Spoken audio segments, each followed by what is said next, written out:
Nashik Shiv Sena party की or से आज नासिक में पार्टी अध्यक्ष उप मुख्यमंत्री एकनाथ शिंदे के निर्देशानुसार गोविंदनगर से गायकवाड़ नगर तक सीमेंट कंक्रीट सड़क का भूमि पूजन। इस अवसर पर विजयप्पा करंजकर, रेपाले साहब, प्रवीण बंटी, तिदमे सागर मठ मोटकरी और अक्षदा पंगरे सहित कई गणमान्य व्यक्ति उपस्थित थे।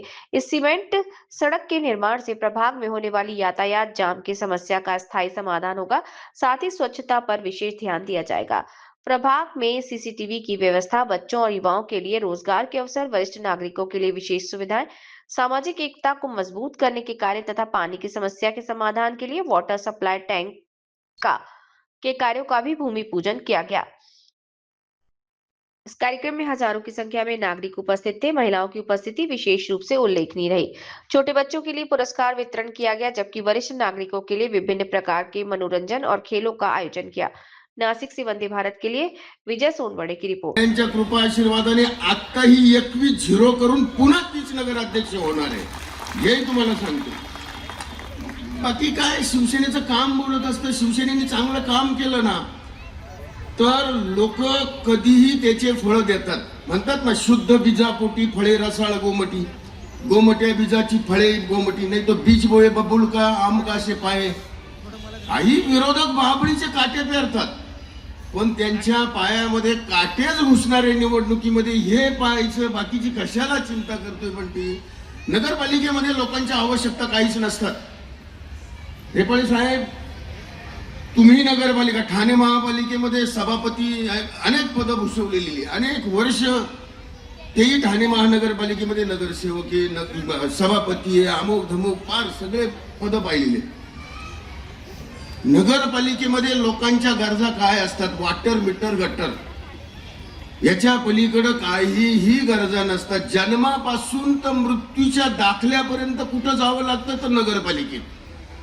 आणि हे सगळ्यांची काळजी घेणारा माणूस जर का तुमच्या भागातला नगरसेवक झाला तर तुमच्या दारात कधीही कुत्रं मरून पडत नाही, एवढं तुम्ही सगळ्यांनी लक्षात ठेवा। आणि असा माणूस जर का आपण लक्षात ठेवला तर बाबा रे बंटी, मी तुला एक सांगतो, मी माझ्या गावात आई शपथ मत मागत नाही। माझ्याकडे मागच्या निवडणुकीमध्ये रपाळे साहेब मागच्या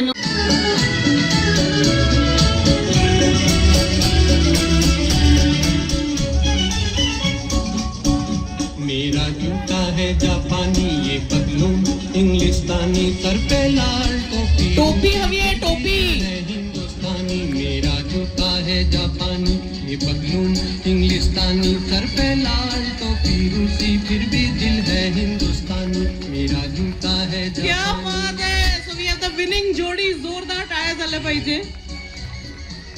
जूता पण हाय हिल सॅन्डल ऑलरेडी झालं होतं, सो याच्यात टोपी होती। हाँ, फुटवेयरच है। अच्छा, थोड़ा सा ये है इसमें, क्या कहते हैं, कंटिंजेंसीज हैं। So we want to controversy है थोड़ा, we want to take this round again, कारण की त्यांचं म्हणणं आहे जूता पण आहे, टोपी आहे, which I agree with you. ते 786 सर्वे नंबर, चौक नंबर 6 पर्यंत, तसेच रिच स्वीट्स ते अपोलो जे काही मेडिकल आहे इथपर्यंतचे रस्ते, तसेच बाकी रस्ते डांबरी व काही कॉन्क्रीट, कारण आपली जी क्वांटिटी आहे ती आपण 5.5-6 कोटीचे रस्ते साहेब ते करत आहोत। तर यावेळी व्यासपीठावर उपस्थित आमचे शिवसेना सचिव, तसेच आमचे मार्गदर्शक, आमचे मोठे बंधू व ज्यांनी त्यांचं नाव का मुंबईमध्ये जी शिवसेना वाढवली ते असे आमचे रामभाई नेपाळे साहेब, तसेच नाशिकची झुंजार बुलंदाशी तोप आमचे मार्गदर्शक, आमचे मोठे भाऊ विजयप्पा करंजकर शिवसेना उपनेते, हे आज येथे उपस्थित झाले। त्याबद्दल त्यांचे मी सर्व नाशिक नगरी व प्रभाग 24च्या वतीने ते हार्दिक स्वागत करतो।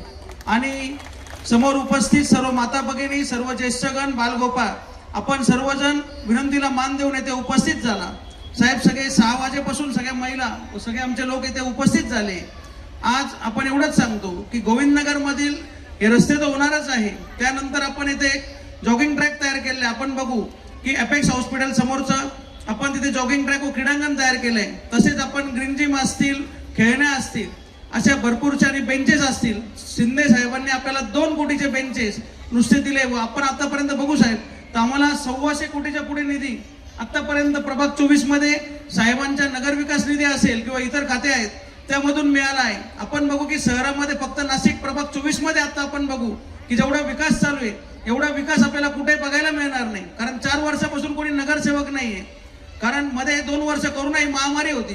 त्या महामारीमध्ये सुद्धा साहेब आम्ही आमचे जे शिवसैनिक आहेत माझ्यामध्ये सागर मुटकरी असतील, स्वप्नील पांगरे असतील, आम्ही सर्वजण जनतेमध्ये होतो. त्यावेळेस भरपूरसे जे लोक आहे हे फार्म हाऊसला लपून बसले होते.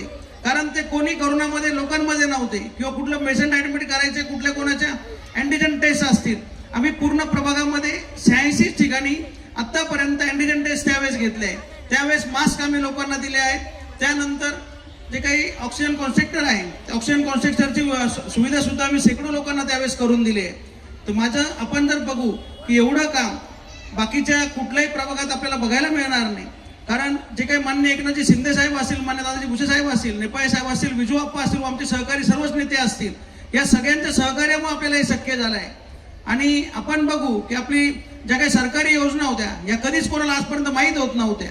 त्या माननीय शिंदे साहेब ज्यावेळेस मुख्यमंत्री होते त्यावेळेस त्यांनी ज्या काही योजना आहेत त्या सर्व योजना या सामान्य जनतेपर्यंत पोहोचवल्या व त्याचा लाभ कसा सगळ्यांना मिळेल यासाठी शासन आपल्या दारी अशा विविध योजना वापरून आपल्या त्या योजना या प्रत्येक महिला असतील, पुरुष असतील, कामगार असतील, आपले शेतकरी असतील, विद्यार्थी असतील या सर्वांपर्यंत त्या योजना पोहोचवण्याचं काम मान्य शिंदे साहेब यांनी केलं आहे. व मान्य हिंदुराय सम्राट सरसेनापती बाळासाहेब ठाकरे यांचं जे काही ब्रीदवाक्य आहे की 80% समाजकारण व 20% राजकारण, याच धर्तीवर माननीय स्वर्गीय आनंदी दिघे साहेब असतील या सगळ्यांच्या जे काही विचार आहेत ते विचार पुढे घेऊन जायचं काम आम्ही येथे करत आहोत. साहेब आपण बघू की एवढा विकास आतापर्यंत नाशिक शहरात कुठे पण एवढा झालेला नाही. एवढा विकास आमच्या प्रभागात आम्ही सुरू केलेला आहे की 4 वर्षापासून कोणी नगरसेवक नसताना जे काही विकास कामं चालू आहे सिडको सारख्या ठिकाणी आपण बघू की कॉलेज रोडला सुद्धा असे रोड नाही. असे रोड बनवण्याचं काम आपण मॉडेल रोड तिथे सिडकोमध्ये केलेले आहेत. त्यानंतर आपण आता नवीन कालिका पार्क असेल खांडेमा यासाठी सुद्धा शिंदे साहेबांना निधी सांगितलाय. तो सुद्धा निधी लवकरच मंजूर होत आहे. म्हणजे सद्गुरुनगरमध्ये अर्धे रस्ते असतील किंवा कर्मयोगी नगर असेल त्या भागातील सुद्धा रस्ते आपण लवकरच करणार आहोत. तर मी एवढंच सांगतो साहेब की आपण बघू की आतापर्यंत कमीत कमी 29 ग्रीन जिम असतील. आतापर्यंत आपण बघू की बालोत्यामध्ये 19 बालोत्यान आम्ही येथे सुशोभित केले. त्यानंतर 25 कॉन्क्रीट रस्ते हे पूर्ण प्रभागामध्ये केले. 6 सामाजिक सभागृह उभे केले.